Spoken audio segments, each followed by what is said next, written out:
ప్రేక్షకులందరికీ నమస్కారం. 2025 సంవత్సరం ఏప్రిల్ 6వ తేదీ నుండి ఏప్రిల్ 12వ తేదీ వరకు గల వార ఫలాలలో వృషభ రాశి వారికి ఎలా ఉండబోతుంది, అలాగే రాశి వారు చేయాల్సిన పరిహారాలు ఏమిటో తెలుసుకోబోయే ముందు మీరు ఏమైనా సమస్యలతో బాధపడుతుంటే వాటి పరిష్కారం కోసం మీరు స్క్రీన్ మీద కనిపిస్తున్న మా గురువుగారి నెంబర్కి కాల్ చేసి మీ సమస్యలకు తగిన పరిష్కారం పొందండి.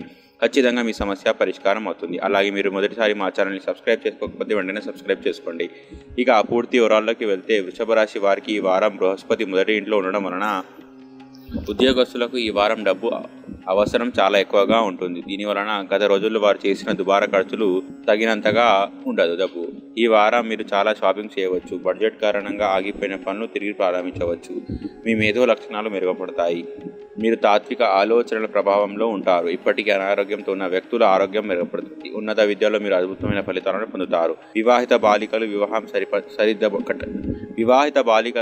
సరిదిద్దబడుతుంది. పిల్లలు తమ పిల్లల ప్రవర్తనపై ఆనందిస్తారు. మీరు హృదయపూర్వకంగా ప్రజలను సహాయం చేస్తారు. మీరు చాలా భావోద్వేగపరంగా కలత చెందుతారు. యోగా మరియు ధ్యానం చేయండి. మీ మనసును ప్రశాంతంగా ఉంచుతుంది. ఉన్నత చదువుల్లో ఉన్న వారికి ఈ వారం శుభప్రదం కాదు. మీరు మీ ఉద్యోగాన్ని మార్చాలనుకుంటే మీరు తొందరపడకూడదు. అధికారుల పట్ల అసంతృప్తి కూడా మనస్సులో తలెత్తవచ్చు. పాత రుణాలు మరియు అప్పుల కారణంగా కొంత ఇబ్బంది ఉంటుంది. జీవిత భాగస్వామి ఆరోగ్యం గురించి ఉద్రిక్తత ఉండవచ్చు.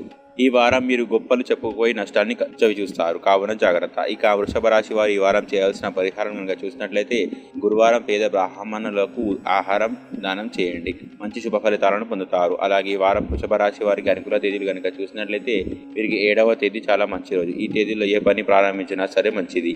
ఈ వీడియోని లైక్ చేయండి, షేర్ చేయండి. మరియు మీరు ఏమైనా సమస్యలతో బాధపడుతున్నట్లయితే వాటి పరిష్కారం కోసం మీరు మా గురువుగారి నెంబర్కి కాల్ చేసి మీ సమస్యలకు తగిన పరిష్కారం పొందండి. ఖచ్చితంగా మీ సమస్య పరిష్కారం అవుతుంది. ఇంకా మీరు అనుకున్నటువంటి అన్ని పనుల్లో కూడా అంతా మంచిగా జరగాలని కోరుకుంటూ సర్వేజన సుఖినో భవంతు.